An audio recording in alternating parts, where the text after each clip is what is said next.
worst disaster in our nation's history. People lost their lives. People's livelihood ended. And where are these people? Flooded. I mean, I could not believe how the city was flooded. Sheetrock, everything came down. I moved up into the attic and I stayed there for 5 days. People were in a state of shock. The city was desolate. There was no people, no children, no activity, nothing, no lights. Came to my house every day and I couldn't do anything. 7.5 feet of water line, everything was mush. I was paralyzed. I knew we had to help out, and in order to do that, the only way we could do that is we had to build. We had to start building houses.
We are people that celebrate life to the fullest.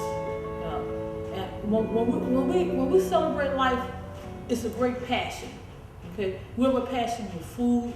We have a passion for music.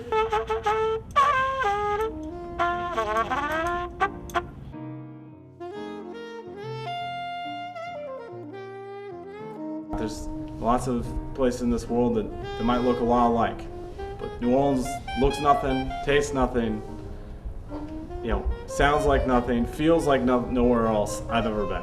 I'm a native of New Orleans. I've lived uptown New Orleans. I grew up on a parade route. The food, the music, there's always something going on. But it's so much more than that. It's a spirit, and it's a zest and an energy. It's a great city to live in. I love it. It's something that cannot be replaced. And it saddens me that we have 149,000 people that may not ever come back and enjoy the life that they was used to living. If we don't bring those people back, then how does that get passed on to the next generation? And how does that show the younger people what New Orleans was really all about? It really went from strictly a pre-gutting program to a complete rehab program. As of right now, we've completed 48 homes. We have another 45 that are under construction presently. And we have a design center set up. An advocate will sit down with the homeowner and go over all of this and help them make decisions on what their new house is going to look like. We walk our homeowners through the process of building their home or repairing a home. And then in a certain part of the job, we need to make selections. Mm-hmm. So we come here and we make the selections on flooring, cabinetry, countertops, and we work our way through the job basically, and then we're there to hand them the keys at the end. That's very exciting. Every time we have a homeowner move in, it's very exciting around here. The new programs that we've added this year are one, the Green Dream. We wanted to build a prototype house that would not only be wind resistant, flood resistant, bug resistant, but at the same time energy efficient and cost affordable to build. We can maybe start a momentum for green building because it is the wave of the future. We want to bring down those energy bills. We want to build more responsibly. The devastation that happened before won't happen again. And the prototype of this house, if you build thousands or 10,000 homes like this, we can save our city if it's ever happened again. The other new program that we have added this year is our Youth Build program. What this program is designed to do is to take at-risk youths, and we put them in a program, work on getting their GED, and at the same time give them vocational construction training. They cared more than just about coming to fix a house. They kind of cared about me. They bought drapes for me. I taught one lady how to make gumbo. We didn't know that many people loved this city. We didn't know that people from all over were so interested and in love with this city. It made me feel I really had a light load. I had a lot of help carrying it, a lot of help. Just to see the joy on their face and the appreciation that they have for these individuals coming down and working on. The people here in New Orleans are so grateful for all that we are able to do. And through Catholic Charities helping me and working with me, and they are just doing everything. They have done everything beyond what I expected them to do. And I am blessed, and I am so truly blessed. Our young ladies who working here with me and things like that, she's doing the work. And she's from, what school is? Notre Dame. Notre Dame. She's from Notre Dame. She's on her hands and knees in my house.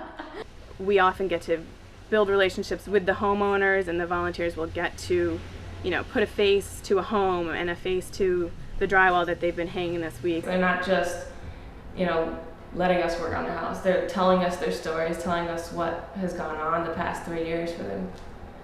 I mean, it's miraculous how some people with that kind of love in their hearts to come all the way down here from their home and volunteer. It's a miracle.